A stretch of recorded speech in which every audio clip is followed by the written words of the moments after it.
Сайн байцгаана уу мөглөнөө зовгта тавтай морил би та бүхэндээ нудаад Hyper Knife гэд тун сонирхолтой гайхалтай киног ярьж өгөхөд бэлэн болсон байна. Та бүхэн маань лайк, subscribe дараад сувгта ороод ирээрэй. Баярлалаа.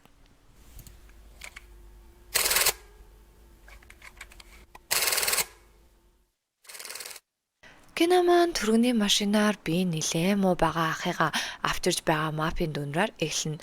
Ах нь тархины мэс заслалд орж байгаа ба энэ мэс заслал нь туун нууцлагдмал газар нууцаар хийж байгаа. Нөгөө талд бас нэгэн эмч мэс заслал хийж байгаа харагдана. Энэ эмч бол манай киноны гол дүр Сэ-Уг. Энэ хүн бол маш мундаг тархины мэс засалж одоо мапын талхаалагчид тархины мэс заслал хийж байгаа. Мэс засал хийх явцад бичлэг хийж байнга баримжуулж авна. Ингээд бүх юм бэлэн болсон бол хаалгаандаа орцгоё гэд манайхэд эхэлцгэн. Нөгөө талд ч мөн бас нэгэн эмч тархины мэс засал хийж байгаа харагдана. Эмч маань тархины мэс засал хийж явах үедээ өвчнөөгөө сэрэн та ямар ажил хийдэг вэ? Өөрийгөө хэн гэдгийг санаж гинөө гэх мэтлэн асуулт асууж агаад хорт хавдрын олон мэс засал маань амжилттай дуусна. Нөгөө талд ч мөн хаалгаа хийсэн эмч маань мэс заслаа амжилттай дуусгаад гарч ирэхэд нь мөрдөгчнөр түүнийг хүлээж ийн. Түүнд нэг бичлэг үзүүлэн энэ хууль бус хаалгаа энэ хүнийг би олох хэрэгтэй байна. Та адилхан төрлийн мэс засал хийдэг учраас энэ хүнийг мэддэг байж магадгүй гэж бодоод бид нар тань дээр ирлээ гэхэд эмч маань мэдгүй гэд явуулна. Гэхдээ туслах эмч нь саяны бичлэгнэр эмэгтэй хүний гар нь арай профессороо Сэ-Уг биш байгаа гэхэд эмч мэдгүй л гэд түүнийг гаргана. Тэгснээ нэг танил эмэгтэй рүү залхаад надад Сэ-Уг олж өгөх хэрэгтэй байна. Би түүнтэй яаралтай уулзах ажилтай байна гэхэд нөгөө эмэгтэй заал гин. Сэ-Уг хагалгаагаа амжилттай дуусгаад унтаж амраад өөрийнхөө өвчтнийг шалгана. Харин нөгөө талд түүнтэй хамт хагалгаа хийсэн нэгэн совилогч мөнгөө тоож байснаа 5 сая вон уу би яхалаараа 5 саяг авдیں۔ Гэснээр шууд Сэ-Уг дээр очсноо. Хүй сайн уу? Сэ-Уг мөн үү? Би чамайг мэдх юм байна. Чи эмчлэх эрхээ алдсан тархины мэс засалж үздэй. Оо ингэж нууцаар мэс засал хийж ам зогоодог болсноо гээл муухай энийгэл янзын үзэж байснаа. За дараа уулзъя гэд яваад өгнө. Сэ-Уг цүнхээ авах гээд очсон нөгөө сувилагч эмэгтэй чинь цүнхийг нугацсан нэрийн хуудсыг айл хизээний гаргаад үтцсэн. Чи эмээ сан чиргүү? Би чамайг эмээ сан ажилладаг гэж ёстой ботсонгүй. Чамтай ярих хэрэг байна хоёулахнаа гэснэ. Би энэ хаалганаас 5 сая вон авсан. Харин чи хэдийг авсан бэ? Чи надад өртөө гэж би бодож байна. Чи энэ хаалгааг нууцаар хийж байгаа эмчлэх ирэхгүй үсттэй. Тийм болохоор би чиний нууцыг чинь яг хадгалаад үгүй. Чи надад 3 сая вон шилжүүлчих гэсэн. Сэ-Уг маань харж яснаа. За чи над руу тэгвэл дансныхаа дугаарыг явуулаарай л гин. Чүү профессор нөгөө эмэгтэйтэйгээ хамт нууц хаалгаа товолж өгдөг зуршлагчтай очиж уулзна. Тэгснээ нөгөө бичлэгээ үзүүлснэ. Энэ хаалгааг хэн хийсэн? Тэгээд хаалгааны үр дүн ямар болсныг би мэд хэрэгтэй байна гэсэн. Нөгөөх нь би энийг сайн мэдэхгүй байна. Энэ эмчийг ямар ч лээсэн хятадууд хайгаад байсан. Энэ хаалгааг хятадууд л хийсэн баг. Тийм болохоор та нар тэднэртэй очиж уулзах хэрэгтэй гэд явуулна. Нөгөө талд манай Сэ-Уг нөгөө нэг совилогч эмэгтэйг муухай хараастай зогсож байна. Оройн нь Чүү профессор найзтайгаа хамт хорон хоол идэж гин. Тэгсэн найз нь Чүү профессорыг их нэртэй үнэхээр их магтана. Энэ хүн үнэхээр суу тухаантай. Манай тосгоноос анагаахын ухааны их сургуулийг 1-р байраар авсан хүн шүү дээ гэж магтана. Тэгсэн гэнт Чүү профессорын биеийн муудаад нойлын өрөөнд өөртөө тариа тарина. Сэ-Угийн тархины хагалгааг хийсэн өвчтнөн сэрнэ. Өвчтнөө нилээн сайн хянаж байгаад нөгөө өвчтнөн ч мөн Сэ-Уд баярлан талархснаа илэрхийлнэ. Ингээд манай хэд маань нууцаар хагалгаа хийсэн сүмээсээ хөдөлцгөх ба нөгөө мапын гарууд бүгдээрээ яваад өгнө. Гэхдээ яг хагалгаа хийсэн эмчнэр маань үлдээд тэр хэд маань өөрсдийнхөө ямиг аваад цэгцлээд явж гин. Энэ үед нөгөө нэг совилогч эмэгтэй чинь цүнхнээс уус гаргаж ирэл учиргүй зайлглана. Дүүн Сэ-Уг ихчээ гэд ирсэн. Наадгаа битгээс эсрээдээ наад дотор ч маш чухал юм байгаа. Яг одоо наадгыгаа хан эмчэд аваачаад өг. Битгий доторхыг хараарай. Үнэхээр чухал шүү. Харсан байвал үхэн гэж мэдэрээ гэд үгээ явуулна. Дүүн нилээ явж байгаад энэ дотор юу байгаа юм бол гэж гайхаж байснаа гинт зогсоод шалгасан дотор нь зүгээр л хідэн ширхэг зайрмагнууд. Ингээд дүүн ихчигээ юу игж байгаа гэдгийг ойлгоод шууд машинаа эргүүлнэ. Уусан усан дотор нь нойрсуулагч юм хийчихсэн. Нөгөө совилогч нь ашгүй нэг юм гэж сэрснэ. Юу болоод байгааг гайхаад өөрийнхөө цүнхтэй мөнгийг хайж байснаа нэг өрөөнд дотроос ашгүй олно. Тэгсэн хин нэг нь түүнийг араас нь боомлно. Юу болоод байгааг ч ойлгохгүй. Хин боомлоод байгаа юм болоо гэд харсан манай Сэ-Уг байна. Сэ-Уг маань нөгөө нэг эмчи чинь зүгээр л хэлэх үг гарахгүйгээр нэг сайн болгож хайна. Ингээд дүүн яарад хүрээд ирсэн Сэ-Уг нөгөө нэг совилогчийн авсан 5 сая воныг Бурхны хандвийн бокс руу хийснэ. Дүү дээрээ алхаж очиод машины ард хурц байгаа эцтэй гэд муухай аниж байгаа хэсэг нь үнэхээр гоё. Маргааш нь манай хоёр гэртээ очиод Сэвг өөрийнхөө тэжээдэг нохоонуудтай тоглоно. Энэ бүхнийг харсан дүүн их ч яаж ийм тайван байдаг байна аа л гин. Харин Чөө профессор Сэвгийн нохотойгоо хамт салхилж байгаа зургийг хараад өөрийн ирэхгүй инeen. Дүүнийг харсан эмэгтэй та үнэхээр Сэвг сансан бололтой л гин. Харин Сэвг маань эмээ сандаа нэг эмээгийн шархыг боож янзлан та өөртөө анхаарал тавиарай гэж хэлхийг харахад олон нийтдээ үнэхээр сайхан харилцаатай байдаг нэгэн. Харин ажлаа тараад гараад явж исэн замынхын эсрэг талд байдаг хоолны газрын гадаа нэг бүтэхгүй гар суугаал тамхи татсан. Сэв рүү үнэхээр их харна. Сэвч түүнийг дүүдээ хэлсэн дүүн тэр нэг гаж амтнаас болгоомжтой байгаарэ. За би ч одоо хинд юу ч зөвлөд байгаа юм дэ. Угаасаа та чинь аимшигтай хүн штэ гэсэн. Сэвг чи дуугаа байгаарэ гээл дүүгөө захин чинь энэ үед нь утсан дуурайд авсан нөгөө Чөө профессор тэгснээ чамтай уулзааг уудсан байна. Удахгүй гэрт чинь очиод уулзнаа л гин. Энэ үед Сэвг маань шууд өнгөрсөн үе бодно. Би дан тархины хагалгаа хийж байсан Сэвгийн мэслийн өрөөлөө Чөө профессор орж ирээд энэ эмэгтэйг гарга энэ хагалгааг хийх ёсгүй байсан гэд хүчээр гаргана. Энэ бүхнийг харсан Сэвг миний хагалгаанаас намайг хөөж гаргадаг хэн бэ гэд шууд туслын систем авангуудаа Чөө профессорын араас хоолойг нь боно. Энэ бүхнийг төвчж чадаагүй Чөө профессор чамайг хагалгааны өрөөнөөс гаргалаа гэд чи намайг алах гэж оролдож байгаа хэрэгүү гэд нэг алгадаж авснаа. Би одооноос чиний эмчий чинь эрхийг хасах болно. Чи энэ эмнэлэгт ажиллах ирэхгүй ойлгов уу? Би чамайг хинч биш болгоод хаях болно хэмээн хэлнэ. Энэ бүхнийг сонссон Сэвг үнэхээр их зочирдоод мөн багшаасаа уучлалтгүй Чөө профессорыг хүлээн өдөржин бороонд сөхөрж суусан боловч Чөө профессор түүнийг харсан хэрнээ шууд юу ч хэлэлгүйгээр зэвүүцэн яваад өгнө. Иннээс болоод л манай Сэвг өөрийнхөө эмчлэх эрхийг алдсан хэрэг. Энэ бүхнээ бодоо зогсож байсан Сэвг ингэрт Чөө профессор ирнэ. Дэснээ нэг бялуу өгснөө. Үнэхээр удаан уулзалтаагүй юм биш үү? Чи сайн сууж байсан мэдтэй. Чамтай ярих маш чухал асуудал байна гэснээ.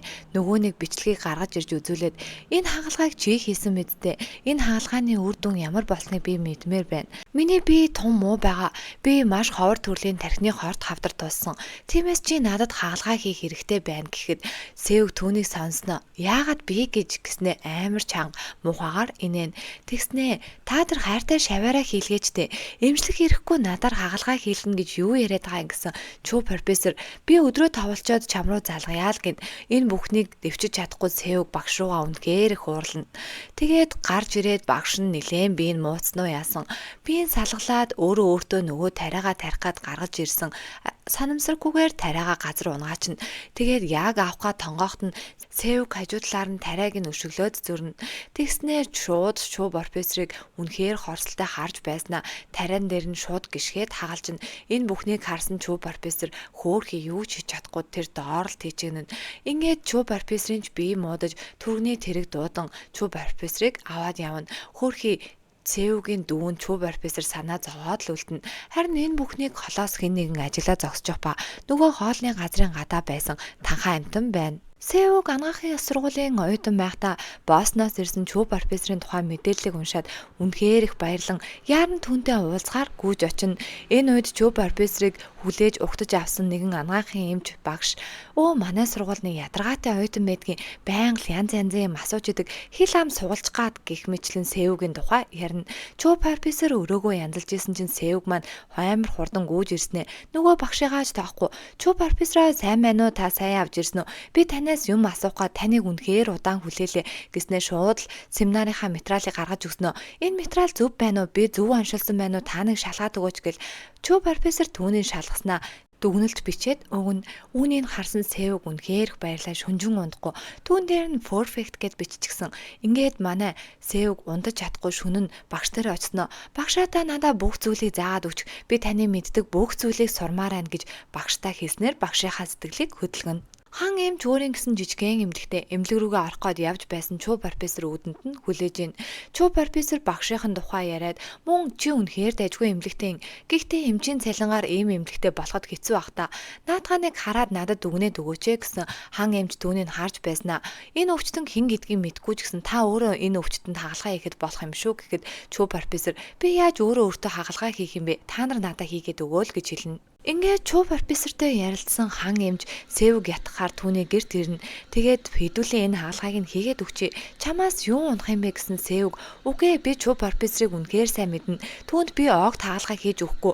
Намайг ямар байдалд оруулсныг мэдж байгаа үсттэй гэд маш гуурснаа. Чуу профессортой хамааралтай бүх хуучныхаа дурсамжны юмнуудыг бүгдийг шатааж хаяна.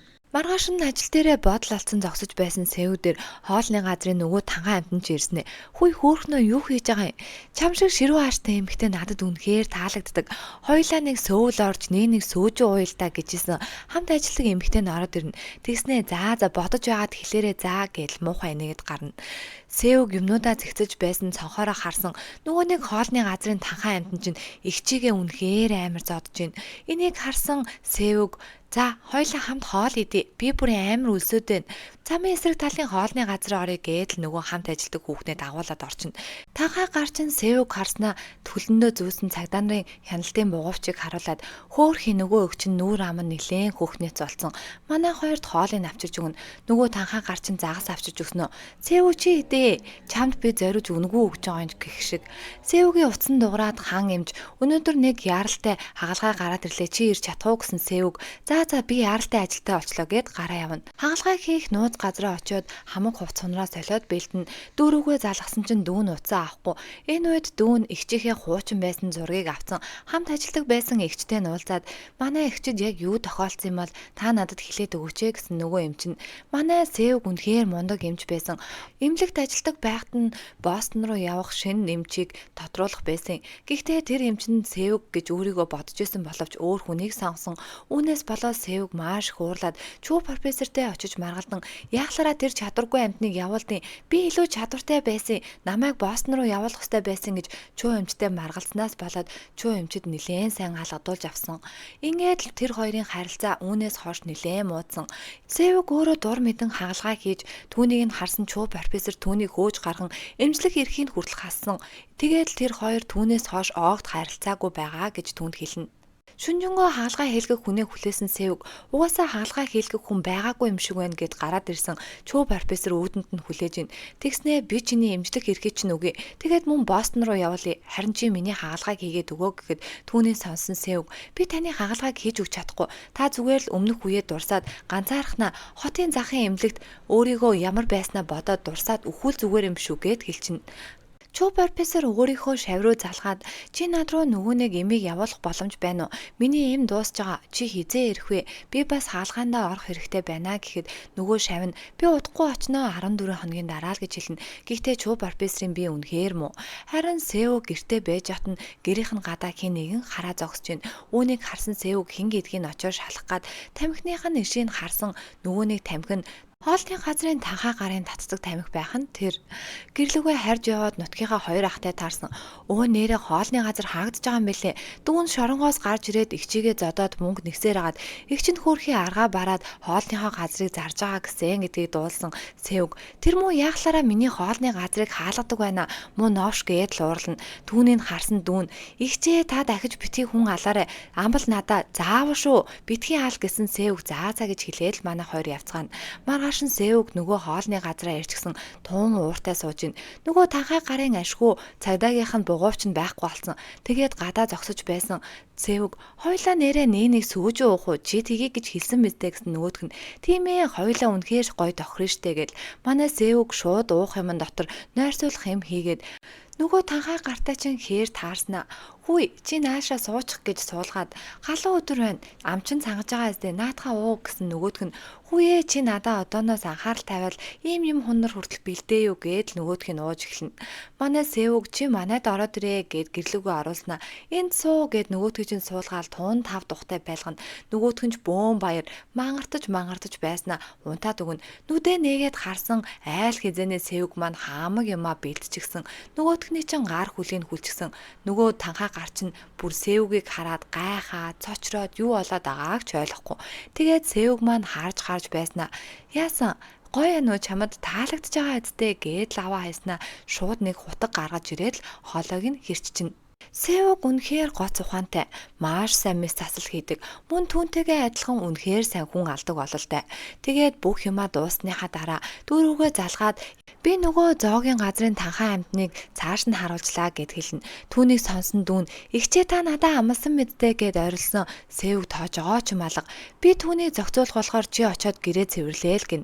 Дүүн маш хурдан гэрлүүгээ яарад ирнэ. Харин Севг маань дутаахан шиг машинаасаа нөгөөний цогцыг буулгаад хүрзээ аваад чихвчээ зүгээд дуртай дууга тавиад газар шорооныхоо ажилд орно.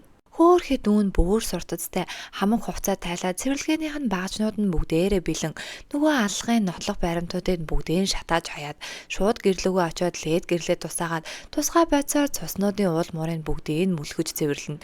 Энэ үед цагдаа нар явж явах ба гэрийнхэн гадаа гал асаж байгааг хараад гэрийнхэн зүг хөдлөн харин дүүн цагдаагийн дууд тохойг сонсоод маш хурдан цонхоор харна. Энэ үед нүх ухаж байсан Севг ойролцоо явж байгаа машины гэрлийг анзаарна. Тэгээд гэрлээ унтраагаад хүрзээ аваад машиныхаа ард нуугдана.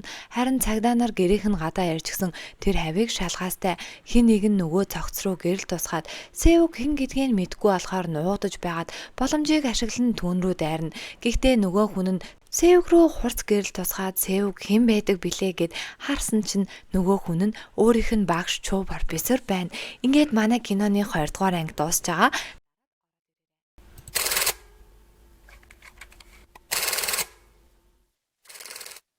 Севг ажил руугаа явж байхад нь нэг гоё машин ирснэ.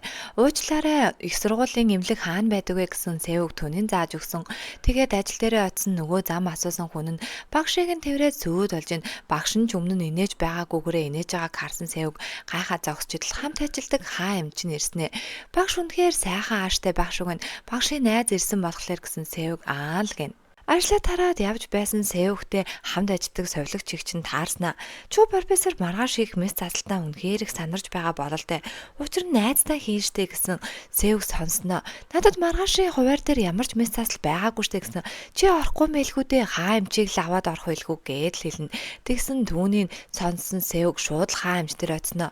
Би энэ мэс заслыг хийн гэд түүнийг зогсоочно. Юу ч болоогүй юм шиг мэс заслын өрөөлөө орж ирсэн Севгийг харсан Чүү профессор үнэхээр их гайхна. Тэгсэн Севг хаа эмчийн гидсэн өвдөд оронд нь намайг орооч гэд гуйлаа гэд манай хэд мэс заслаа эхэлцгэн. Ингээд Чүү профессор надаа мэс аваад өгөө гэхэд Севг Чүү профессорын гарыг зүсчин. Ингээд Чүү профессор яах ч аргагүй мэс заслын өрөөнөөс гарахаар болоход нь Севг санаа зовлтгүй эмчээ би таны найзыг аврах болно гэд мэс заслаа тунгаан амжилттай дуусгана. Тэгээд Чүү профессорын өрөөнд орж ирснээр хагалгаа амжилттай болсон. Эмчээ би таны юу бодож байгааг мэдчихээн. Яагаад хаа хэмжээг хажуудаа авсныг гэснээ муухай жуумалдаж инээснэ. Хэрвээ хаа хэмжээг хажуудаа авчвал таны юу хийж байгааг тэр тэнэг мэдэхгүй. Харин намайг хажуудаа авчвал би мэдчих болохоор намайг сонгоогүй үсттэй. Таны карьерт чинь тийм зүйл муугаар нөлөөлнө. Тийм болохоор би найзаа чи аварсан гэл инээн. Үүнийг сонсон Чүү профессор өгөөсгөж байгаад тун ууртай гараа явна. Одоо үед хоолны газрын танхаа амьтны цогцыг бууж байсан Севг дээр Чүү профессор ирснэ. Гэрэл тусгаж өгвөл чи яагаад ийм зүйл хийгээд байгаа юм? Чиний карьерийг чинь би өөрчлөөд үгүй. Битгий ийм зүйл хий, миний мэс заслыг хийгээд өгчих гэсэн. Севг үгүй дээ би таны мэс заслыг хийхгүй. Надад энд байхад сайхан байна гин. Энэ үед нь Чүү профессорын утсан дураад Чүү профессор за чи хийж байгаа юм өргөжлөл би явлаа гэд явна. Маргааш нь дүүтэйгээ хамт нөгөө хоолны газар нь хоол идээ сууж хат нь 2 цагдаа ирснэ. Сайн байна уу эмээ санжаа? Та нөгөө танхаа амьтныг санаж гинөө? Тэр харин алга болчихсон. Таныг харин болгоомжтой байгаарай гэж хэлгээд гисэн. Севг оо за ойлголоо. Би болгоомжтой байна гэснээр нүдэ анаал дүүдээ чи энэ гайхалтай амар амгаланг мэдэрч байна уу? Үнэхээр гоё гээл сууж байхад нь эмийн цангаас нь дуудуулаад яваад очисон хэсэг хүмүүс ирснэ. Сайн байна уу? Хяналтын газраас явж гинэ бидэнтэй хамтарч ажиллахыг хүсье хамаг эмээ нухаж төнгөсөж байна. Севгтэй хамт мэс засал хийдэг хан эмчийн эмнэлэг нь хүртэл яг ижилхэн нөхцөл байдалд орсон. Ингээд Севг маань хан эмчтэй юу болоод байгааг хоорондоо ярилцсан. Эцсийн эцэст түүний эмийн сангийн ажиллах эрхийг 30 хоногоор хязгаарлагдсан. Ингээд уурсан Севг шууд Чүү профессор руу залгахад Чүү профессор би ярих нөхцөл байдалд биш байна. Чи надтай ярилцмаар байвал бусаа нэрээ гэд уцаад асалжина. Шилдгийн шилдэг мэс засалж эмчийн шагнал гардуулах ёслол бусаа нь болох гэж байгаа ба. Энэ шагналын эзэн бол манай Чүү профессор. Ингээд Севг болон Севгийн дүү хоёр бусаа нэрчгсэн харагдан Нойлд байсан эмэгтэйчүүд энэ амарцыг зохион байгуулж байгаа бизнесмен Япон эмэгтэйгийн хүүн маш хүнд хорт хавдар дуссан гэсэн. Тэр хүүд нь хаалгыг хийж өгөх хэмж одоогоор олдоогүй гэж илээ гэд ярьж байхын манай Сеуг сонсч нь. Ингээд нөгөө Япон бизнесмен эмэгтэйгийн тухай мэдээллийг нэлээд хайж байснаа тэр эмэгтэйгийн буудал дээр очиод "Сайн байна уу? Та намайг санаж байгаа эсэхийг би мэдэхгүй байна. Гэхдээ танд тавих гайхалтай саналтай ирлээ" гин. Ингээд юугүй өөрийнхөө мэс засал хийж байсан бичлэгийг тавьснаа. Энэ хүүхэд бол 19 настай. Танай хүүдээ яа гिजлэн онштой. Би энэ мэс заслыг 9 цагийн турш хийсэн. Гэхэд нөгөө эмэгтэй нь манай хүү чинь 13 настай. Энэ мэс заслыг давхгүй шүү дээ гэхэд би танай хүүд чинь 4 цагийн дотор энэ мэс заслыг хийгээд өгөө гин. Гэхэд нөгөө эмэгтэй нь үнэхээр итгэж ядаад үнэхээр гिजүүд чи тэгээд надаас юу хүсэж байна гэхэд нь Сеуг Чү профессорын зургийг гаргаж өгснөө. Энэ хэмжээг гутамшигтай байдалд оруулмаар байна гэхэд нөгөө нэг Япон эмэгтэй чинь шууд л Сеугийг өрөөнөөсөө гаргана. Маргааш нь болж Сеуг Япон эмэгтэйгээс өөрийнх нь саналын хариуг сонсох гэтэл нөгөө эмэгтэй нь би ч хамшиг эмэгтэйд хүүхдэд даатгаж чадахгүй л гин. Ингээд хоол зогсож байсан Сеуг хаан эмч харснаа. Оройн нь Чү профессорт би Сеугийг өдөр харсан гин. Харин Чү профессор түүнийг тоосонгүй. Ингээд оройн нь хүлээн авалт болоод Япон эмэгтэй Чү профессорыг харснаа. Сайн байна уу? Удаан уулзалтаагүй мэн. Таны шавтай би нэрэн уулзсан. Тэр хүн ямар хүн бэ гэж асуухт нь Чү профессор тэнд байгаа хүмүүсүүдийг бодвол хамаагүй чадварлаг мундаг имжээл гин. Тэгсэн Япон эмэгтэй Сеугийн тухай нөгөө нэг саналыг хэлэхэд нь Чү профессор сонсож байснаа. Би чиний оронд байсан бол хүүдээ тэр эмчээр хаалгыг хэлгүүлнэ л гин. Үүнийг сонссон Япон эмэгтэй Сеуг дээр очиод одоо яг Япон явцгаая гин. Харин Сеуг хан эмч рүү залгаад та Японд хүрээд ирээ бид нар нэг ажил байна л гин. Манай хэд бөөндөө Япон хөдөлцгөөн. Хагалгаа эхлэхийн өмнөхөн Япон эмэгтэй Сеугээс миний хүүг аврахыг хүсье гэж хичээнгүйлэн гуйна. Ингээд хагалгаа эхэлж байгаа ба Сеуг 13 настай хүүг 4 цагийн дотор маш хүнд хэмжээний тархины хорт хавдрыг авах ажилд орно. Ингээд гадаа нь ээж нь мөн дүүн сэтгэл төвшин хүлээн хагалгааны үеэр их хэмжээний цус алдан бүх эмчнэр сандралдаж энэ хаалгыг зогсоохыг хүсгэд Сеуг ганцаархнаа доктортой байдалтай нөгөө хаалгаагаа өргөжлүүлнэ. Харин гаднаас Япон эмэгтэй орж ирээд нөхцөл байдлыг хараад шоконд орсон зогсно. Ингээд аваарц эхэлж бүх хүмүүс төгсөлтэйгээр ямар хүн сонгогдох болоо гэхдээ сонгогдох хүн тодорхой бүгд л манай Чү профессорыг хараастай. Харин Чү профессорыг биш шал өөр эмчийн нэрийг дуудахад бүгдээрээ гайхацгаана. Энэ үед бүх зүйлийг ойлгож байсан Чү профессор магадгүй Сеугийн хийсэн хаалгаанд нь л зориулж алга тархсан байх гэж би бодсон. Гэхдээ Сеуг өөрийгөө ялжлаа хэмээн багталтайгаа тэр дээрээс харж зогсно. Хагалгаагаа амжилттай хийгээд багшийнхаа муухай царайч харсан аз жаргалтай Сеу маань алхаж байтал хойноос нь нэг хүн ирснэ. Сайн байна уу эмчээ та намайг санаж байна уу? Манай аавд та хагалгаа хийсэн штэ гэсэн Сеу арай гэж таньснаа. Өө аав чинь би сайн уу гэхэд аав хагалгаа хийлгээд сарын дараа би энэ тун сайжирсан. Тэгснээ нэг өдөр аав нь хол явлаа гэд над руу ярьснаа. Тэр өдрөөс хойш алга болчихсон. Би аавыгаа хаа сайгүй хайсан ч гэсэн огт олдоогүй гэж хэлхийн сонсон Сеуд үнэхээр сэжигтэй санагдана. Чү профессор руу мөрдөгчнөр залгаснаа биднэрт нуус хагалгаа хийсэн байж болзошгүй гэсэн газар олдлоо. Та бидэнтэй хамт яваад очоор шинжилээд өгөх боломж байна уу гэхэд нь Чү профессор зөвшөөрнө. Далайн ирэг дээр Чү профессортэй Сеуг уулзнаа. Яасан тань таалагдсан уу өнөөдөр гутамшигтай байдалд орсон. Би тэр хагалгааг 3 цаг 45 минутын дотор дуусгасан гэхэд нь Чү профессор би анхнаасаа мэдэж байсан тэр Япон эмэгтэйч чамайг зөвлөсөн юм аа л гин. Тэгснээ Сеуг танай найз чинь нэрээ алга болсон мэлээ. Та найзаагаа алчихсан юм уу? Хэрвээ та тухайн үедээ намайг алаад өг гэсэн бол би алаад өгөх байсан штэ. Миний хамаг ажил карьерийг устгах байн өөрөө алах шаардлага байсан юм уу гэж хэлэхэд нь Чү профессор энэ утгагүй яриаг нь сонсохгүй шууд уурлаад яваад өгнө. Нууц хаалгаа хийсэн байж болзошгүй гэсэн газар нь нөгөө сүм байна. Мөрдөгч очоод Чү профессор энэ тархины хагалгааг хийсэн байх боломжтой юу гэхэд нь Чү профессор харж байснаа харин л дээ гэд манай хоёрыг ярьж байхад нь нэг юм олдлоо гэд цагдаа нар дуудана.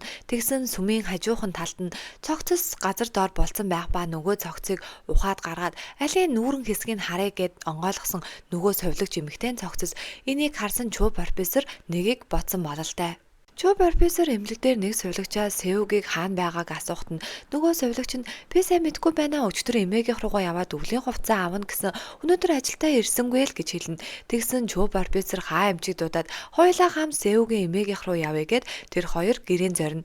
Сеуг хаалгаа тайлахт нь Чү профессор болон хаа эмчнэр тэд хамтдаа цайлж явахдаа Сеугийн нүрийг харснаа яачихсан юм бэ гэж асуухт нь Сеуг өө санамсаргүй унчихсан юм аа л гин. Үүнийг харсан Чү профессор хаа эмчиг эмийн сан яваад өнөөдөр түүнд түрхлэг аваад ирээ гэд түүнийг гаргана. Явсныхан дараа нь чи яагаад худлаа яриад байгаа юм? Чи бит хоёр бол нэг номны хоёр хавц шиг л гэсэн үг. Би чамайг юу бодож байгааг, юу худлаа ярьж байгааг мэдэж байна гин. Тэгснээ Севг сонсож байснаа уучлаарай эмчээ гэд 0 ороод шууд хаан эмч рүү заагаад чи яагаад багшийг аваад ирсэн? Бушуухан ирээд багшийг аваад яв гэд загнана. Ингээд гараад ирсэн Чүү профессор өрөөнд байсангүй гайхаад гараад ирсэн Чүү профессор нэг цогцны хажууд байна. Нөгөө цогц нь Севгийн амбар дотор байж ах ба. Энэ бол аргагүй хамгаалт байсан. Намайг автобуснаас буугаад гэрлүүгөө орох гэж байхад нь энэ залуу гинт гарч ирснэ. Шууд л дайраад ороод ирсэн. Тэгээд намайг хүчирхийлэх гэж оролдоход нь би аргагүй хамгаалт хийж түүнтэй ноцолсон. Тэгээд би яах байсан бэ? Гэхдээ багш нь түүн рүү харж байснаа. Чи тэгээд энэ залууг яах гэж байгаа юм бэ л гин. Тэгсэн Севг би харанхуй болохоор энэ залууг уул руу гаргаад булчидаа гэж бодож байгаа гэхэд нь багш нь чи тэгээд ганцаараа чадах юм уу гэн. Тэгсэн Севг маань хөөхөд толгой дохоостой. Ингээд багш нь хаан эмчтэй явхаар болоод багшийнхаа хэлсэн үгийг бодсноо гэв гэнт баярлаад багшаа би маргааш очноод маргааш уулзъя гэд явуулна. Цөмнөр цогцос олдсон зургаар сэтгүүлчид цагдаа нар тэр хавь дэндүү их хөл хөдөлгөөнд орчихсон. Тэр бүхнийг хараад сууж байгаа Сев маань үнэхээр их баяртай. Тэгсэн дүүн ихчээ таачан алзуурч аяа юу?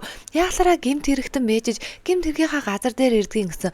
Севг сонирхолтой л баяртай гэх үедээ Чүү профессорыг энэ хэрэг дээр хамтарч ажиллаж байгаа гэдгийг олоод мэдчихнэ. Тэгээд танаа шавчин дуудулж гинэ гэд Чүү профессорыг дуудуулах үедээ цагдаагийн нохойтой тоглож явах ба надад ч бас нохой байгаа.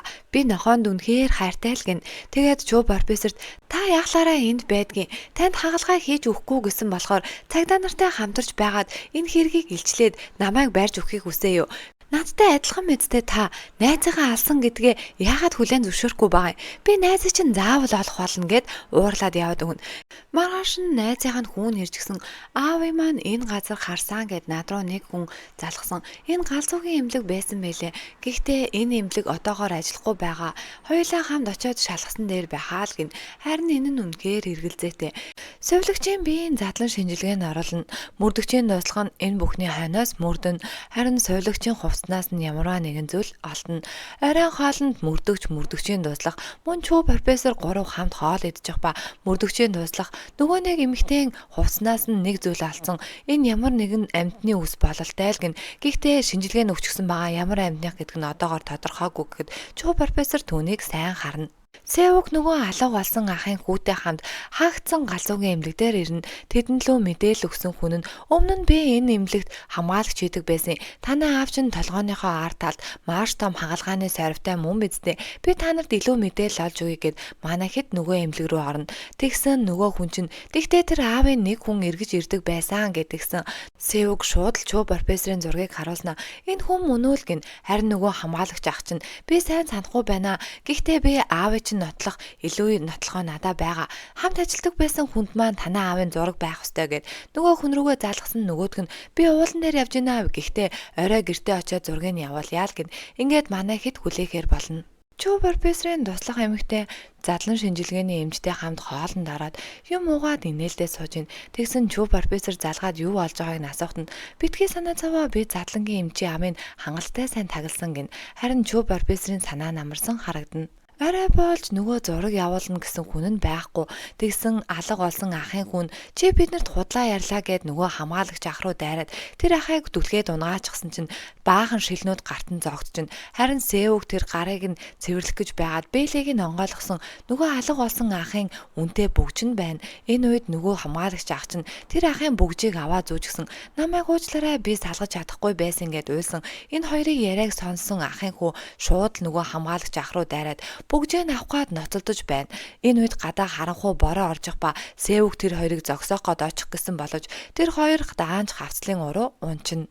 Алга болсон аавыг нь олж чадалгүй ганц аавыг нь харсан гэсэн гэрч болох хамгаалагч ах хөөрхийн нас барж харин аавыгаа хааж байсан хүүн комонд орно. Харин энэ бүхнийг харсан Севг тун ихээр уурлаад шууд л багшийнхаа ажил дээр очингуудаа нөгөө найзынх нь зүүж байсан бүгжийг багш руу шидснэ. Энэ бүгжийг та санаж байна уу? Та найзыгаа алсан мэддэ. Үннээ хүлээ. Та энэ бүхний төлөө намайг яаж ийм байдалд оруулснаа мэдэхгүй байна уу гэд багш руугаа маш их уурлана. Тэгснээ би зүгээр л тэр бүхний чинь хийгээд өгч болох байсан. Надаа зүгээр л хэлчихгүй яасан юм бэ гэд бүхий л уураа гаргахад нь багш нь би энэ бүхнийг хийгээгүй чи галзуурчихсан байна. Юу яриад байгаагаа ч ойлгохгүй байна гэд уурлаа гараа явна. Гэртээ ирсэн Чүү профессор гэрийнхаа өөрчлөгчд чи надаа будооны зутан хийж өгөөд гэрлүүгээ харж болно гин усанд орж байсан Чүү профессорын өрөөнийх нь гадаа зутангийн тавьчаад нөгөө өөрчлөгч нь гэрлүүгээ явна. Энийг холоос харж зогсчихсан Чүү профессор ой дундуур явж байгаад нэг гаражн дотор орж ирсэн. Нөгөө нэг найзынх нь маш гоё Rolls Royce байж ин хэдэн жилийн өмнө найд нь Чүү профессортай уулзахдаа яг машинаа суугч байхад нь гарт нь нэг юм муухай юм наалдаад тэгсэн чинь Чүү профессор найздаа нэг нойтон салбидаг өгж гарыг нь арчуулна. Ингээд тэр хоёр хөдөлцгөн. Одоо үед Чүү профессор найзынхаа машиныг унжсан мөрдөгчийн нуслагтай уулзна. Дуслахынх нь гарт нь ч муухай юм баригдаад Чүү профессор нөгөө салбитгаа өгнө. Мөрдөгчийн туслах нөгөө шинжилгээний хариу гарчихсан бульдог амьтны үс байсан мэлээ. Тархины мэс засаж бас бульдог нохоо тэжээдэг гэвэл танай шавтаа чинь үнэхээр ойр юм биш үү гэж ярьж байхдаа нүдэн анилтаад унтаад өгнө. Харин хэдэн жилийн өмнө найзынхаа хоолой нь өөрөө хутга тулгаад найзынхаа хүүтэй нь хүчээр уцаар хариулсан хүн бол Чүү профессор байдгийн. Ингэснээр манай кино маань дуусч байгаа юм.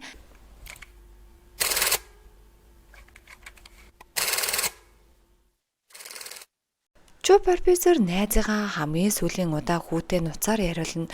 Дуусныхан дараа нь хоолонд нь хурц үзүүртэй юмар хатгаад цус алдуулна. Найз нь энэ бүх явдал цочролд орон машинаас буун.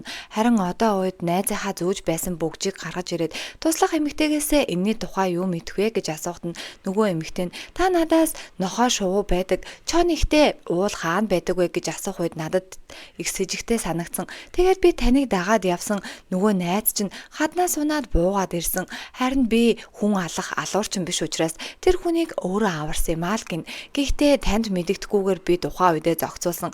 Тэрийг шууд л эмнэлэгт хэвтүүлээд тэр ухаан орсон ч гэсэн таныг ч санахгүй өөрийгөө ч санахгүй байсан. Харин 3 сарын өмнө нас баржсан. Тэгээд чанарлуулсан л гин.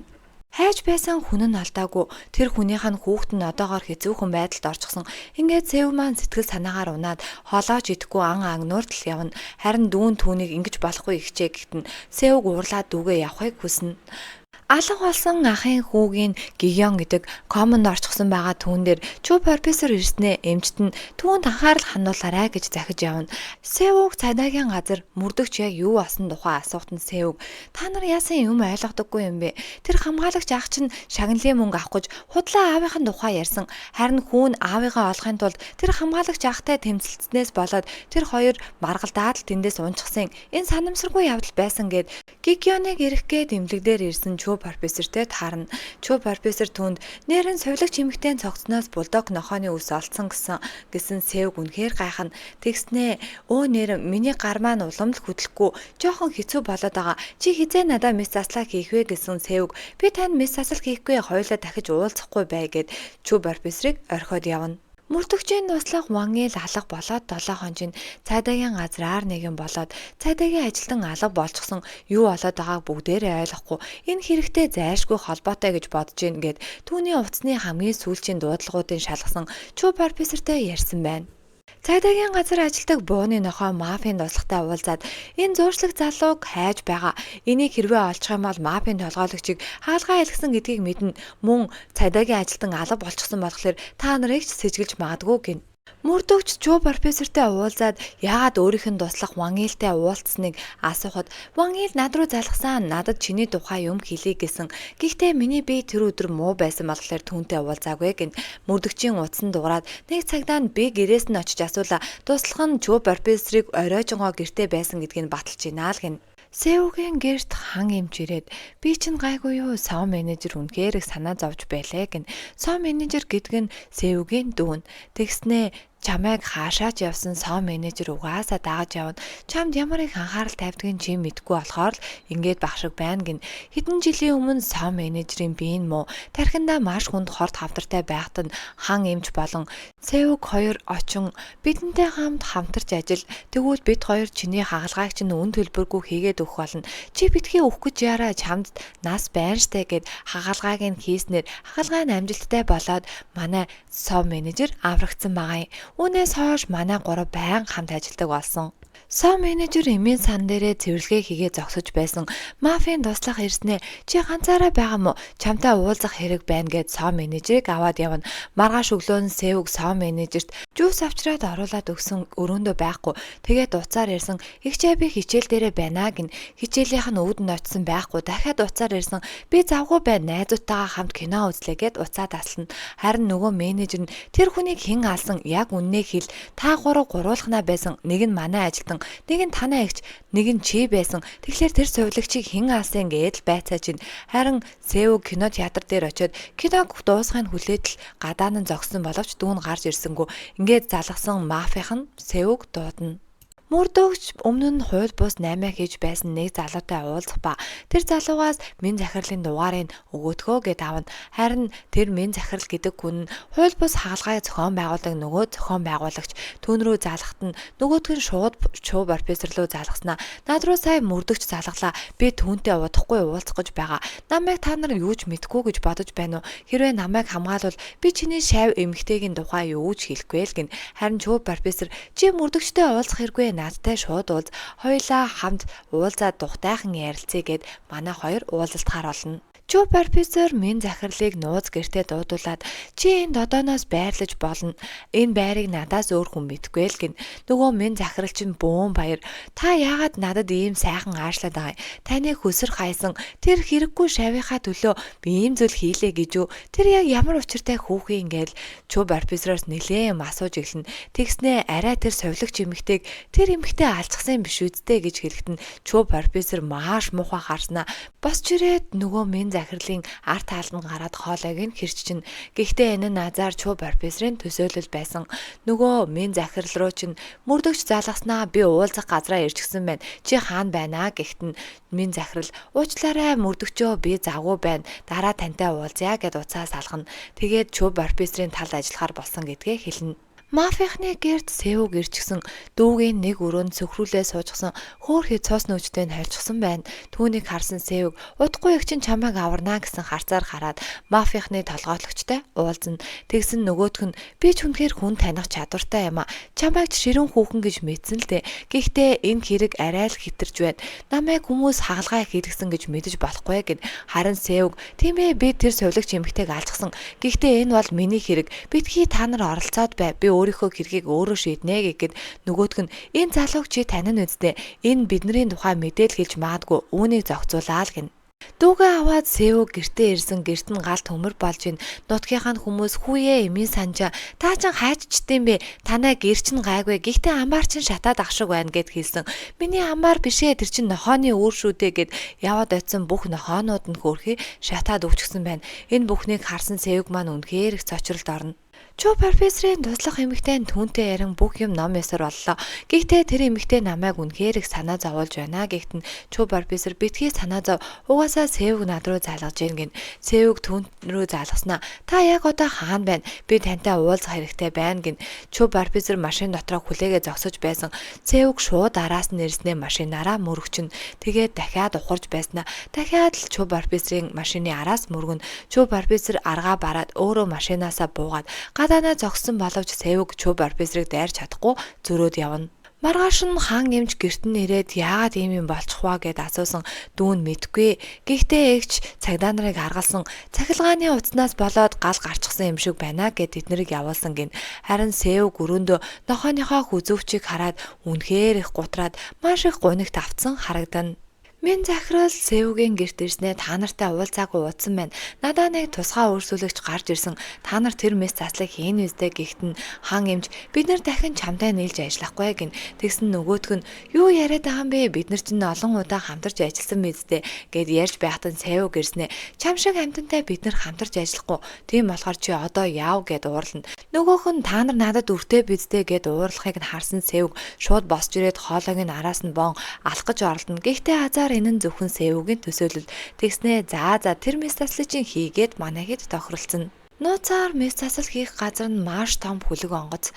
Харин манай хэд тэр мэс засал нь тун хүнд дахиад нэг мэс засалж ирж байгаа гэдгийг дуулна. Тэгээд хин гэдэг мэс засалч юм бэ гэсэн нөгөөх нь таксинаас гарч ирэх ба хин гэдгийг харах гад нилээн хичээсэн чинь тэр хүн нь бол Чү профессор байна. Үүнийг харсан Сеуг шок. Нөгөө хэдэн ч бүр шок. Бууж ирснээ намайг харсандаа баярлахгүй байгаа бололтой гэд Сеугийн угаасаа харснаас нь элт. Хэдэн жилийн өмнө Чү профессортой хамт их сургуульд ажилладаг эмч багш Сеугийн тухай ярьж явах ба тэр сурагч бол үнэхээр мэтрэл муутай яалтчгүй эрүүл хүн биш баха. Мөнгө хүлэгчнээс мөнгө зээлсэн байгаа юм чинь нөгөө хэд нь хичээлийн дундуур орж ирээд мөнгөө нэхэд яаж мөнгө хүлэгч нартай ороосолдогдож чаддаг байна. Чи нэрээ энэ захиаг унштай надаа энийг Сеуг өгсөн. Энэ захиаг нь уншаад би бүр айсан шүү гэдэл тэр захиаг нь одоо хүртэл Чү профессор хадгалдаг. Ингээд минь захирал Чү профессортой ярин түүнийг хагалгаанд оролцохыг хүссэн байна. Манай хэд бөөндөө онгоцсон дээр гараад ирчихсэн.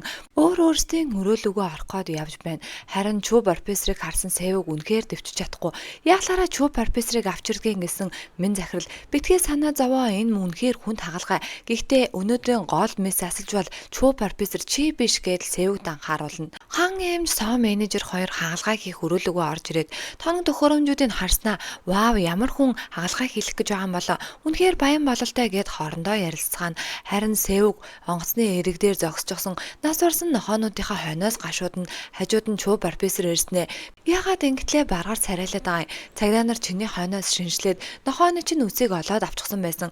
Одоо тэгээд өөр юу хийх байсан? Харин ч надад баярлах хэрэгтэй эзтэй. Зүгээр нэг мөн нохоо төдий гэсэн түүний сонсон Сеуг дэвчиж чадахгүй шууд л Чү профессорыг зодно. Энэ үед нь дүүн ирээд хан эмч хоёр тэр хоёрыг салгана. Ингээд Сеуг ууралсандаа хурдан яваад өгөх ба Чү профессорын бие нилээ муухан үлдэнэ. Тэгээд дүүн ихчээ та хорт хавтартай хүнийг ингэж зодож болохгүй штэ гэсэн Сеуг сонсогч өрөөлөгөө орлоо. Имлэгтэр Чү профессорыг хайсан хүмүүс харин хаа юмж би Чү профессортай холбогдож чадахгүй байгаа.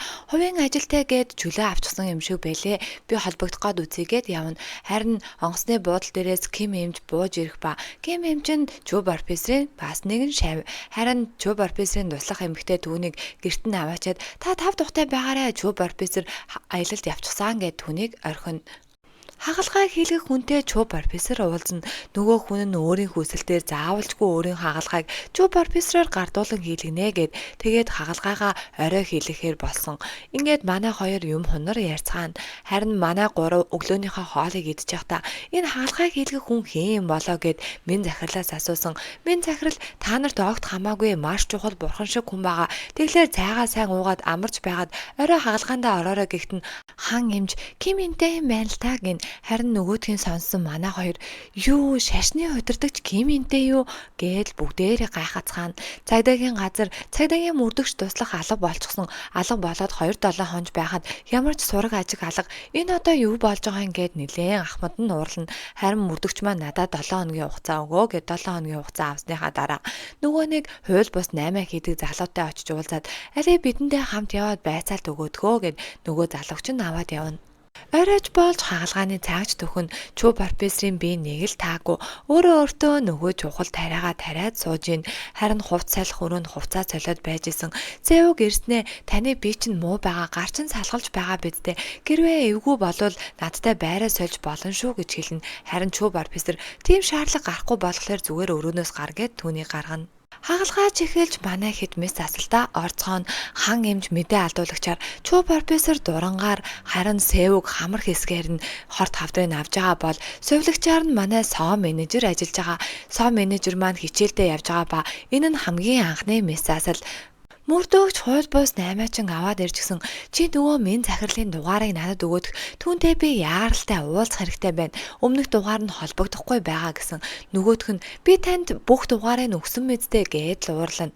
Харин минь захирал руу залгасан нөгөөх нь өө мөрдөгчөө би яг одоо ярих завгүй байна гэсэн. Нөгөөх нь надад олдоогүй хэрэгүүд зөндөө байгаа. Чампайг би шоронд хийж чадна шүү. Надтай хамтарч ажил гэсэн. Нөгөөх нь хэлэх үггүй. Ингээд хагалгааны дундуур Чү профессор нилийн гарын салгана надад эвгүй болсон ч гэсэн өөрөө би үргэлжлүүлнэ гэд хийн. Харин хагалгааныхаа дундуур нөгөө хэдтэйгээ яриад Севугийн үнэхээр их цаантай өөрөө өөртөө бартчихсан эмч гэхдээ мэс заслаа маш сайн хийдэг. Би түүнтэй хамт хагалгаа хийдэг байхдаа хамгийн их аз жаргалтай байсан тухайгаа ярихад Севуг түүнийг сонсоод үнэхээр их гайхна. Багшигаа өөрийнх нь тухай ингэж бодож явдаг байсныг огт мэдээгүй юм шиг байгаа юм. Манай хэд шүнжэнгөө хагалгаа хийсний эцэст хагалгаа нь амжилттай. Ингээд гараад ирсэн Чүү профессор тавцан дээр зогсож ийн. Чүү профессортэй очиж Севуг уулзнаа. Би таныг тэгж боддог байсныг мэдээгүй. Намайг үзэн яддаг байхдаа л гэж боддог байсан гэсэн. Чүү профессор чи л намайг үзэн яддаг шүү дээ л гин. Харин Севуг би ч гэсэн тэр үед ажилдаг байхдаа үнэхээр их аз жаргалтай байсан. Танд маш их баярлаж явдаг шүү гэд Чүү профессорт яслан үүнийг харсан багш нь нүднээс нь баяртай байгаа нэлт. Чүү профессорыг би яасан болоо гэд хаа эмч гайхаад гэрт нь ирнэ. Харин гэрийнх нь үйлчлэгч Чүү профессорыг аяллаар явсан тухай дуулгана. Нөгөөдөгч нь гэрт нь байж байхдаа Ким эмчийг хараад Ким эмчтэй уулзсан. Таныг би мэдгийм байна. Таны тухай сонсож байсан юм байна гэсэн Ким эмч. Тийм ээ чи гэхдээ Севуг гэд эмчийг мэдгүй. Би түүнтэй хамт нэг зүйлийг хийх гэж байгаа. Чи энийг хардаа гэд Чүү профессорын зургийг харуулад энэ үнэхээр хүнд өвчтөн байгаамаа гэсэн нөгөөдг нь харсан хаа эмч нэг зүйлийг ойлгосон бололтой. Ингээд Чүү профессор маань хагалгаагаа амжилттай дуусгасан болохоор дуслах эмэгтэй нэрээд түүнийг тосож авна. Манай хэд ч мөн хагалгаагаа амжилттай дуусгасан болохоор хөдөлцгөө нь Севуг Чүү профессорыг асуухад төрүүлээд явцсан штэ би та нарыг хоолнд дайлаа гэд минь захирал Севуг болон соо менежер хоёрыг аваад явна. Энэ үед нь Чүү профессор залхахтан соо менежер бид нар тэнд хоол идэж байгаа. Та биднэртэй хамт хоол идэхгүй мүү гэсэн минь захирал. За Чүү профессороо дараа яри та завгүй байгаа байх гэд уцаад асалчна. Чүү профессор нөгөө Севугийн өмнө нь хамт ажилладаг байсан эмчт нь өгсөн захиаг нь гаргаж ирж уншина. Үүнд нь Севуг сайн байна уу эмчээ таныг би надад дурггүй гэдэг чинь мэднэ. Гэхдээ би өөрийн мэрэгжил өөрийнхөө ажилд үнэхээр их дуртай. Миний тарих хүүхэд байгаа л маш их цагтандаг. Яг дотор нь торхоо орчихсон юм шиг үнэхээр сонин санагддаг байсан. Гэхдээ би өөрийнхөө тархийг онгойлгож чадахгүй болохоор үнэхээр их гайхдаг байлаа. Харин оюутан болоод тархийг анх удаа задалж байгааг хараад надад тун сонирхолтой санагдсан. Би яг л мөрөөдлийнхөө ертөнцид дотор ороод ирчихсэн юм шиг байсан гэдэг тухай бичсэн байгааг хараад Чүү профессор яг л өөрийг нь адилхан бичсэн юм шиг санагдана. Севуг мен захирал соо менежер 3 хамт хоол идэхэд явж ийн. Тэгсэн Севугийн толгой нь өвдөд байна гэд соо менежерийг дүүгээ шууд эмийн сан яваад ир. Өвчин намдагч яваад ир гэд явуулна. Энэ үед нь мен захирал төрүүлж явснаа хоол зогсож байсан цагдаа нарт тохио өгнө. Эргээд харсан нөгөө хоёр нь байхгүй. Тэгээд хайж байгаад Севугтэй таарсан Севуг хоёлаа нэг тишээ яваад хоёулахнаа хөнгөө газар чухал юм яриадахыг гэд нөгөөдгөө чинь аваад явна. Харин энэ үед утсан дуурайд хаа эмч залгаснаа. Чүү профессор байна уу? Чамтай хамт байгаа бол би ярих хэрэгтэй байна гэсэн байхгүй л гин. Тэгээд багшийн тухай чи мэдэж байгаа юу? Өвчнийхэн тухай юу мэдэх вэ гэсэн. Би мэднэ л гин. Тэгснээ багш удаан амьдрахгүй юм шиг байна. Үнэхээр богино настай байгаа бололтой гэсэн. Түүний сонсон Севуг шууд л шок. Зүгээр л явж байсан газраа зогсчихно. Энэ үед нь хин нэгэн мен захирлыг хүзүүдэж аваад нэг харанхуй гудамж руу орчин. Харин тэр хоёрын алгасан мөрөөр нь ганц хоёр цус тусалж гсэн. Харин энэ хүн нь хинбэ гэдгийг Севуг хамгийн сайн мэдэж байгаа. Багшийнхаа тухай сонсоод тун их гайхаж үлдэж байгаагаар манай киноны ангиуд маань дуусаж байгаа юм.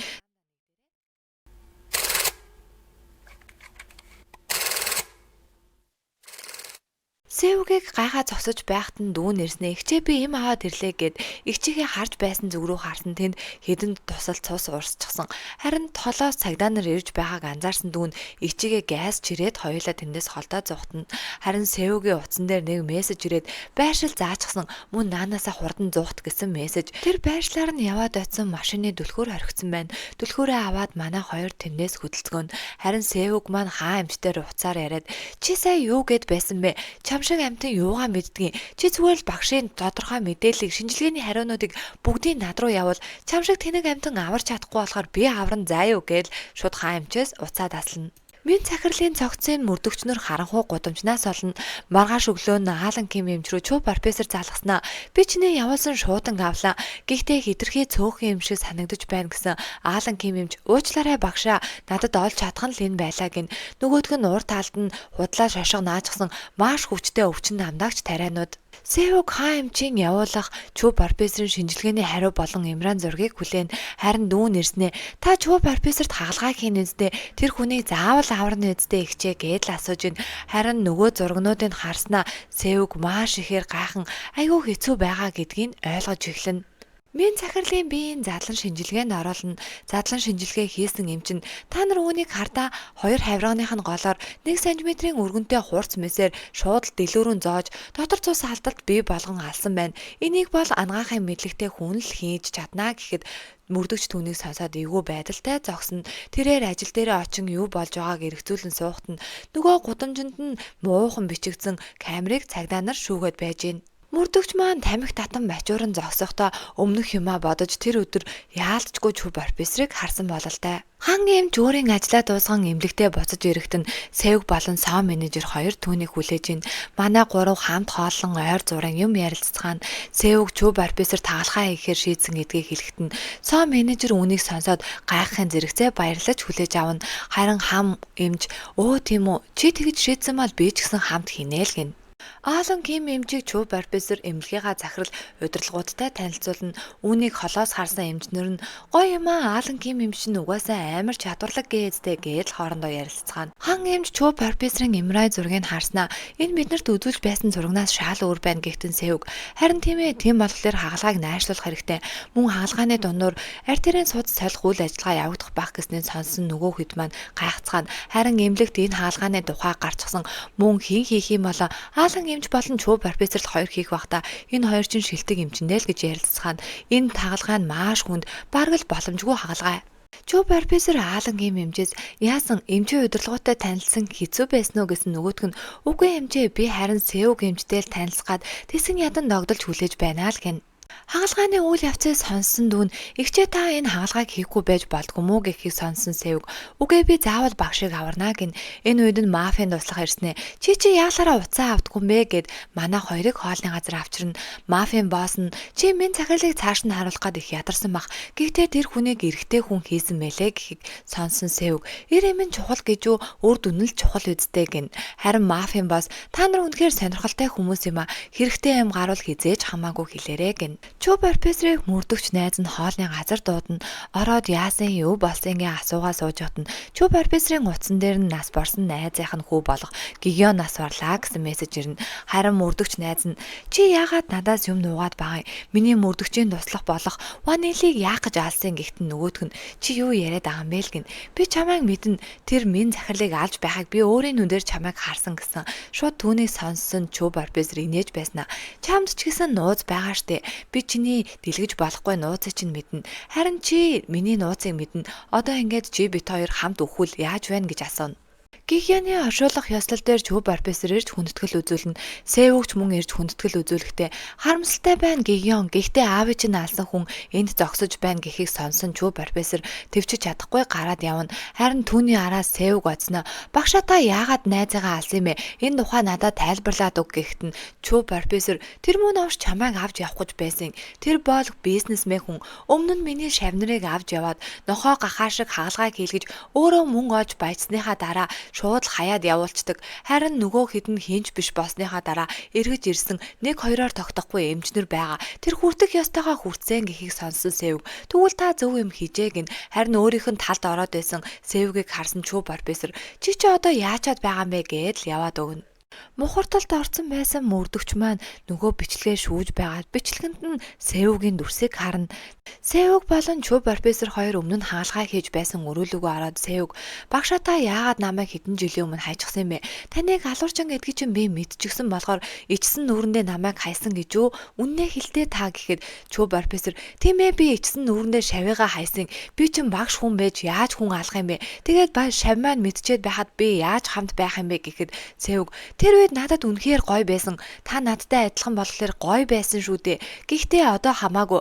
Та зүгээр л хагалгаагаа хийлэг. Би таны хагалгааг хийж өгөх болно. Өдөр цагаа товлоод би тань руу залгая" гэд явна. Севуг соо менежер хоёр Чү Барбизрийн нууцаар хагалгаа хийх эмнэлгийг олжсон гадаа нь сууж ийн харин хан эмч гарч ирэн Севугийг дуудана. Манай хоёр нөгөө хагалгаа хийх өрөөтөөгөө танилцсан. Тэр өрөөнд маш их таалагдж ийн. Оройны 10 цагаас өрийн 6 цаг хүртэл ашиглах боломжтойгоор тохирцгооно. Харин соо менежерийг гадаа сууж байхад нь Чү Барбизрийн туслах эмэгтэй ирснэ. Би чамайг сайн танина. Хэрэг гарвал над руу залгаарай гэд өөрийнхөө нэрийн хуудсыг үлдээгээд явна. Энэ үед Севуг рүү цагдаагийн газраас залгах ба нөгөө мөрдөгч чинь уулзнаа. Минь захирлын үхэлтэй холбоотой зурагнуудыг үзүүлээд чи энэ хүнийг таньдаг үсттэй. Би чиний тухай нэлээд судалсан. Чү профессор чамд юу хийснийг би сайн мэдэж гин гэхэд Севуг та намайг энэ хэрэг дээр сэжиглээд амуул гин. Харин мөрдөгч үгүй. Чи харин Чү профессорт өсч санаж явдаг үсттэй. Тэр хүн чамайг тамийн амьдралаар амьдруулсан. Гэхдээ ямар ч хууль бус хаалгаа хийх шаардлага байхгүй. Харин чамд бол байгаа штэ. Чи эрхээ алдчихсан эмч учраас хууль бус хаалгаа хийж ам зогоодог байх. Харин үүний чинь нуухайн тулд л Чү профессор тэр хүмүүсүүдийг алсан. Тийм үү гэж асууна. Чү профессор өрөөнийхөө юмнуудыг зэгцэлж байхад нь туслах эмэгтэй нэрээд та үнэхээр шийдчихсэн юм уу гэх үед нь Чү профессорын утсан дураад Севуг багшаа би таны хаалгааг өнөө орой 10 цагт хийх болно. Очоод авах уу гэхтэн Чү профессор хэрэггүй чи надад хаягаа явуулчих гэд уцаад аслана. Энэ үед нь туслах эмэгтэй нь үнэхээр харамсалтай юм а тэр охин уур нь хүрэх байх та. Гэхдээ мөрдөгч дүүнийг 3 цаг байцаагаад өнөөдөр өглөө явуулсан байлээ гэхийг сонсон. Чү профессор яахлаараа мөрдөгч Севугээр оролцдог байна гэд маш ихээр уурлана. Манайхэд мис заслынхаа бэлтгэл байдлыг дуусгачихсан Чү профессорыг хүлээж ийн. Энэ үед нөгөө мөрдөгчшин хэн нэгнээс дуудлага авах ба хэлсэн газар нь яваад очсон агуулга байна. Агуулга руу нь яваад орсон дотор нь том хүргөгч. Тэр хүргчийн дүлхүүрийг онгойлгоод хаалгаа нээсэн. Өөрийнх нь мөрдөгч болох туслах цагдаа Ван Ил байна. Үүнийг хараад мөрдөгч маань тун их зочирдоно. Севугийн хүлээж байсан хүн нь биш харин Аалан Ким эмч орж ирнэ. Өөрийнхөө туслахын цогцыг хараад зочирдоо зогсож байхад нь Чү профессор араас нь орж ирнэ. Тэгснээ энэ бүгдийг би хийсэн. Чиний туслах мөрдөгч чинь надад маш их юм ярьж өгсөн. Чи чин авилгад автсан цагдаа байсан юм байлээ штэ. Энэ бүхнийг үнэн эсхийг би мөрдөгчөөр хөслөөд бүгднгийн нотлох баримтуудыг олцсон. Чи харин одоо яамаар байна? Би тэр хууль бус хаалгаа хийдэг байсан. Мөн тэр хүмүүсүүдийг би бүгдийг нь алчсан. Тийм болохоор чи намайг байрахад Хойлоо нэг тохиролцоо хий гэж ярина. Аалан Ким эмч өнөөдөр Чү профессор энд ирэхгүй. Тиймээс энд ямар ч хаалгаа болохгүй. Чү профессор өөрийнхөө хаалгааг хэн хийх, хизээ болох вэ гэдгийг аль эртнээс төлөвлөсөн гин. Харин Севуг яахлаараа тэгдгийн гэсэн Аалан Ким эмч Чү профессорын өмнөд хэрэгж байсан тариа болох маш хүчтэй мэдээ алдуулагчийг өгнө.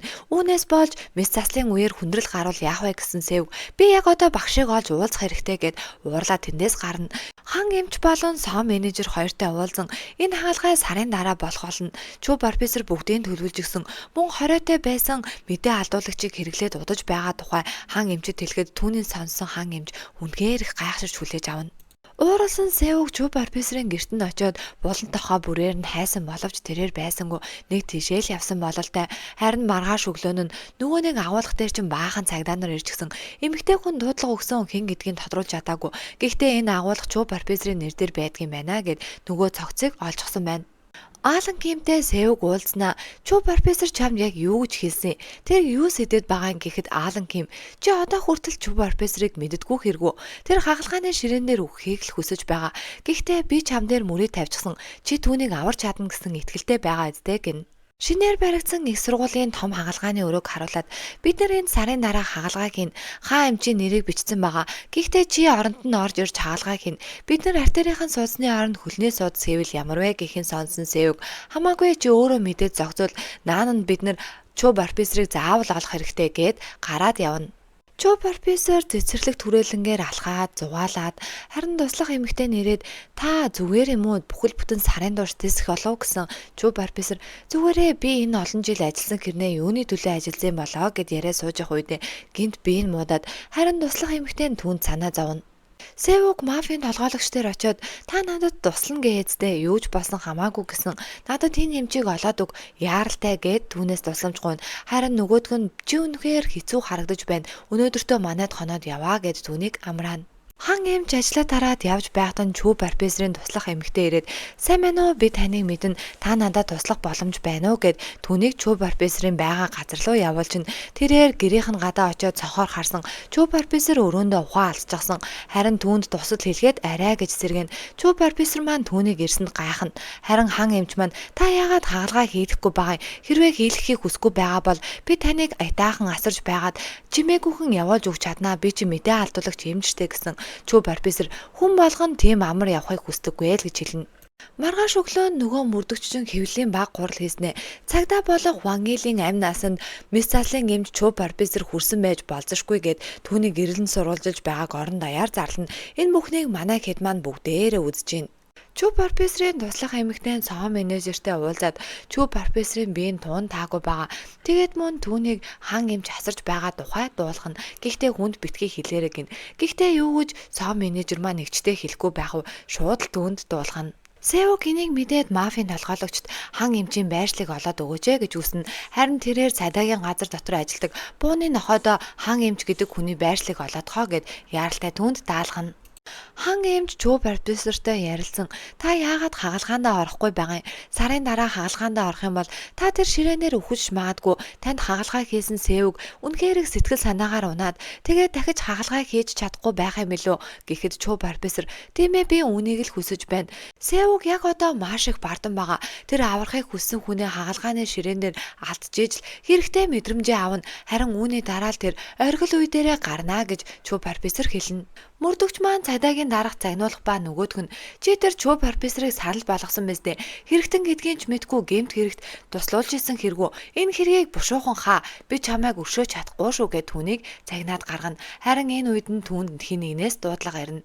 Ингээд Чүү профессор дээр мафийн толгойлогч ирэн тэр хоёр ярилцсан. Чүү профессор түүнд яагаад хаалгаанд орохгүй байх хамгийн том шалтгаанаа хэлэхэд нөгөөдг нь ойлгож эхэлнэ.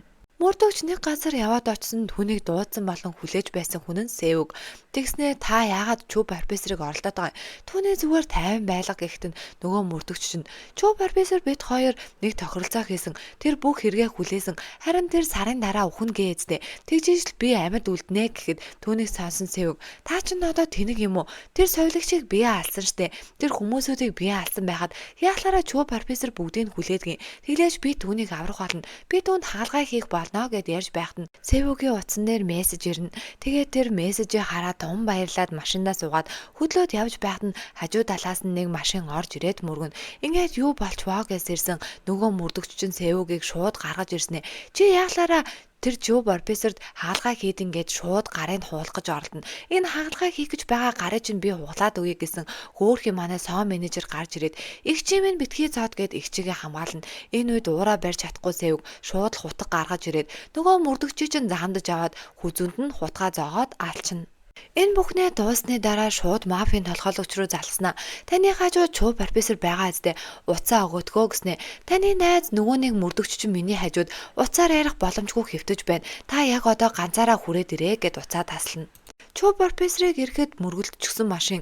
Тэгээд машиныхын нард нөгөө мөрдөгчийн цогцыг хийчихсэн. Хажууд нь хөөхий манай соо менежер аимшигтай болчихсон сууж байна. Манай Сэвг маань "Та ирж гисэн үү? Та надад туслах хэрэгтэй байна. Яг одоо хагалгаагаа хийлэг. Яагаад хагалгаагаа хийлэхгүйгээ зүхтаад байгаа юм? Та намайг яг яа гэд байгаа юм бэ" гэсэн Чүү профессор "Чи ухаантай байж үз. Сарын дараа би хийлгэнэ гэж хэлсэн штэ. Энэ бүхэн чиний амсах ёстой зүйл. Би багш хүнийхээ хувьар чамд хэрэгтэй зүйлийг чинь өгөх гэж чинь" гэхэд манай Сэвг хөөхий уйлж Тэгсэн Чүү профессор "Битгий уйлаа. Чи зүгээр л намайг үгсний дараа наад нулимсаа гаргаарай" гэд Сэвгийг орхиод нөгөө мөрдөгчийн машинд суугаад хөдлөнө. Цаг хугацаа өнгөрч сарын дараа Чүү профессорын хаалгааны өдөр тавлагдана. Манай хэд маань бөөндөө цуглацгаасан хамаг хаалгааныхаа бэлтгэл байдлыг дуусгачихсан. Энэ үед Аалан Ким эмч "Дотор Чүү профессор байгаа. Чи минь мэдхүү" гэж асуухад Сэвг "Тийм ээ, би минь мэд хэрэгтэй" гэд орно. Чүү профессор түүнтэй уулзаад баярснаа илэрхийлгээд гараа өгсөн Сэвг "Хэрэггүй дээ, би хэний шав билээ. Заавалжгүй таныг аврах болно. Та харин хаалгааныхаа дараа надад заавал баярснаа илэрхийлээрэй" гэд түүнийг орхиод гарна. Энэ хаалгаа маань нууцаар хийгдэж байгаа ба маш хүнд шатандаа явж байгаа тархины хорт хавдрыг авах мөн артерийн судсыг хөлний судсаар солих хаалгаа юм. Энэ хаалгааг Сэвг эмч, хан эмч, соо менежер, Аалан Ким эмч, хаан эмч нар хамтдаа хийж байгаа. Дүр солигдоо Чуу Барбесрийн туслах эмэгтэй хэрвээ би байгаагүй байсан бол чи байхгүй байх байсан шүү гэд Сеугийн 3 нохойг нь галаас аваад айл хизээний нууцчихсан байсан л юм шиг байгаа юм. Тэгснээ энэ хүн амар чухал хүн өөрөө эмнэлгийн дарга хэрнээ эмчнэртэй идэхгүй байгаа та нараар хэлэх хүсэлтэй байгаа л гин. Харин Сеуг маань багийнхантайгаа нөгөө мис заслын бэлтгэл байдалтай орчихсон. Хан эмч нөгөө хүн чинь ирэхгүй юм шүү гэсэн Сеуг үгүй дээ тэр ирнэ гин. Харин түүний шивээсний өнгө нь өөрчлөгдчихсөн. Хоёр тарих нь хоёулаа өнгөтэй болчихсон нөгөө хүнээ хараад баярлж агаар кино маань дуусаж байгаа юм. Энэхүү кино маань хаалгааны үеэр Чуу Барбесрийг аварсан уу үгүй юу гэдгийг үзэгч та бүхэнд таамаг болгон үлдээсэн гэж Луна нь бодож байна. Тиймээс комент хэсэг дээр өөрсдийн сэтгэлдээ заавал үлдээгээрэй. Мөн description хэсэгт байгаа Instagram хаягийнхаа линкээр ороод заавал нэгдээрэй. Кино маань таалагдсан бол лайк, subscribe-а дараад түгээж чадхаараа түгээцгээе.